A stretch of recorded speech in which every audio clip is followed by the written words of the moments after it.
ఒకటే మాట. నాకు కిషన్ రెడ్డి అన్న ఎమ్మెల్యే కాకముందు నుంచి పరిచయం. మా మధ్యలో సంబంధం ఇప్పటికీ కొనసాగుతుంది. అది అందరూ తెలిసిన విషయం. గౌరవ దేశ ప్రధానమంత్రిని రప్పించడంలో అన్నయ్య పాత్ర పోషించాడు.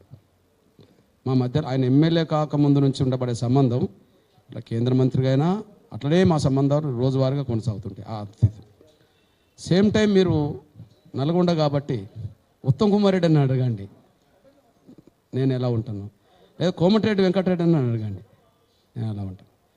పోనీ ఇప్పుడున్న ముఖ్యమంత్రి నన్ను అడగండి ఎప్పుడన్నా పోయి. ఓకే, ఒకరోజు ఆర్టీసీ ఉద్యమం జరుగుతున్న సమయంలో ఫస్ట్ ఆత్మహత్య చేసుకునేది ఖమ్మం శ్రీనివాసరెడ్డి అన్న. ఆయన ఆసుపత్రిలో ఇంకా చావు బతుకుల మధ్యలో ఉంటే అందరికంటే ముందు నేను వెళ్ళా. నేను అప్పుడు వీల్ చైర్లో తిరుగుతున్నా, ఇంకా కర్ర కూడా కాదు ఉన్నది. అందరికంటే ముందు వీల్ చైర్లోది. నేను లోపలికి పోయిన వెంటనే అప్పుడు దానికి నాయకత్వం వచ్చింది థామస్ రెడ్డి అన్న. నేను పోయినాక నేను బయటకు వస్తుంటే వచ్చింది థామస్ రెడ్డి అన్న, మాకంటే ముందు నువ్వే వచ్చినావు కదా అని చెప్పి. నాయకత్వం వహించింది ఎవరు?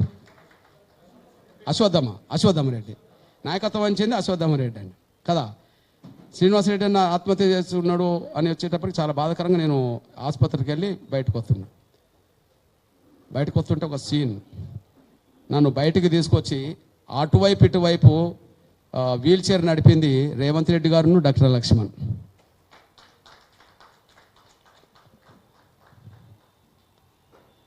నేను హాస్పిటల్ నుండి బయటకు వస్తుంటే నా వీల్ చైర్ని ముందుకు తీసుకెళ్ళింది doctor Lakshman and Revanth Reddy. Okay, బాధ్యత అందరికంటే ముందు వెళ్ళాను.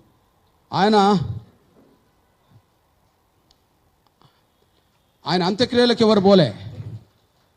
ఆయన అంత్యక్రియలను పోలీసులు డిపో ముందు నుంచి పోనీలే. ఆయన ప్రతిరోజు డిపోకి వెళ్ళేవాడు కదా. బిడ్డలు కోరుకున్నారు, మా తండ్రి ఆత్మశాంతించాలంటే డిపో కాడికి పోవాలని చెప్పి, డిపో ముందు పోవాలని చెప్పి. అప్పుడు డిపో ముందు పోనీయకుండా ఆపేశారు, అంటే ఏదన్నా చేస్తారని చెప్పి. నేను పోయేదాకా అట్లనే ఉన్నది.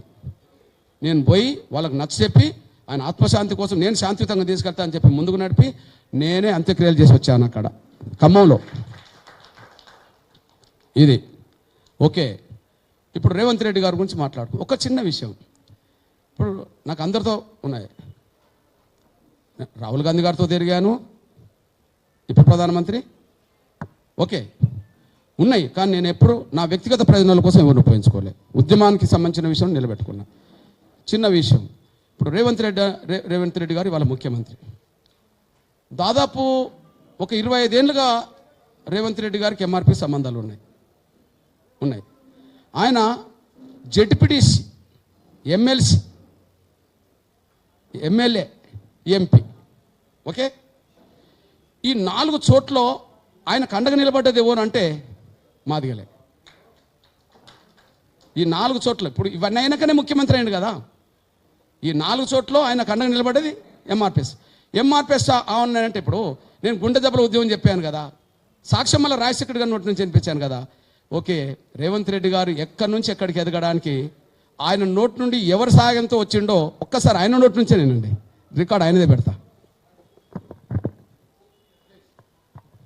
మొదటిసారి నేను ఇండిపెండెంట్ జడ్పీటీసీకి వచ్చినప్పుడు మాదిగోళ్ళ పిల్లలు నన్ను బస్తీలను తీసుకెళ్ళి నన్ను గెలిపించారు. రెండవసారి నేను ఎమ్మెల్సీగా ఇండిపెండెంట్గా నిలబడ్డప్పుడు మాదిగోళ్ళ బిడ్డలు ఎంఆర్పిఎస్ లో కృష్ణన్న దగ్గర నాయకత్వ లక్షణాలు పుణికిపుచ్చుకున్న వాళ్ళే ప్రతి ఎంపీటీసీ కౌన్సిలర్ దగ్గర పోయి కాలు మొక్కి నన్ను గెలిపించారు. మూడవసారి 2009లో నేను కొడకల్లో 14 రోజుల్లో ఎమ్మెల్యే తెచ్చినట్టే మాదిగ బిడ్డల శ్రమ ఉన్నది, మీ భాగస్వామ్యం ఉన్నది. ఇవాళ పార్లమెంటు సభ్యుడిగా కాంగ్రెస్ పార్టీ అధ్యక్షుడిగా ఉన్నా అంటే నా జాతి న్యాయపడిందో లేదో నాకు తెలియదు, కానీ మీ జాతి మాత్రం నిండు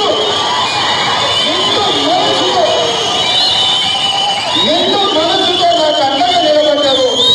ఇవాళ రేవంత్ రెడ్డిగా పిసిసి అధ్యక్షుడిగా పార్లమెంట్ సభ్యుడిగా ఈ చట్టసభలకు వచ్చినా అంటే నిండు మనసులో మాదిగ బిడ్డల ఆశీర్వాదం ఉంది కాబట్టి నేను ఇవాళ ఇక్కడ నించొని ఒక పార్టీ అధ్యక్షుడిగా మీతో మాట్లాడుతున్న ఈ గౌరవం దక్కిందంటే మీ జాతి వల్ల నాకు ఈ గౌరవం దక్కింది. ఇప్పుడు చెప్పండి, ఆయన జెడ్పీటీసీగా తన రాజకీయ ప్రస్థానం స్వతంత్రంగా మొదలైనప్పుడు ఎంఆర్పీఎస్ అండగా ఉందని చెప్పాడు. ఎమ్మెల్సీగా అయ్యేటప్పుడు రెండు విషయాలు నేను గుర్తుండు. ఎమ్మెల్సీగా నిలబడ్డప్పుడు ఆయన ఒక మాట అన్నాడు. ఏమన్నాడు? నా కోసం మాదిగ బిడ్డలు ఎంఆర్పీఎస్లో కృష్ణన్న దగ్గర నాయకత్వ లక్షణాలు పొందుకున్న వాళ్ళందరూ నా కోసం వాళ్ళ కాళ్ళు పట్టుకొని వీళ్ళ కాళ్ళు పట్టుకొని నన్ను గెలిపించుకున్నాను అన్నారు. రేవంత్ రెడ్డి అన్న గెలవడం కోసం రెడ్డి సమాజ్ వర్గం ఎవరు కాళ్ళు పట్టుకోలేదేమో కానీ ఆయన గెలుపు కోసం మాదిగోళ్ళు కాళ్ళు పట్టుకున్నారనే విషయం ఆయనే చెప్పేశాడు. ఓకే. మూడవది, ఆయన ఎమ్మెల్యే గెలిచినప్పుడు వాళ్ళ పాత్ర పోషించాడు చెప్పాడు. నాలుగోది ఇంపార్టెంట్ ఇంకో విషయం చెప్పాడు. నేను మల్కాజ్గిరిలో ఎంపీగా అతిపెద్ద నియోజకవర్గం గెలిచిందంటే నా సొంత జాతి నా ఎన్నుకున్నదో లేదని చెప్పలేను కానీ మాదిగ జాతి సంపూర్ణంగా నాకు అండగా నిలబడ్డదని ఆయనే చెప్పేశాడు. నేను అందరితో కలిసి ఉన్నా. అందరికీ ఎవరన్నా కొంత చైతన్యతారంటే వాళ్ళకు నేను చైతన్యించుకుంటూ వచ్చాను. ఇది ఎవరికి మినహాయింపు లేదు, ఎవరికి నేను దూరంగా లేను. ఇది సంపూర్ణంగా అర్థం చేసుకొని కొద్దిగా అన్న నీకు అండగా ఉన్నాడు కదా, ఎప్పుడన్నా మీరు పోయినప్పుడు తొందరగా ఏబీసీడీ చేయమని అదొక్కటి చెప్పండి కదా.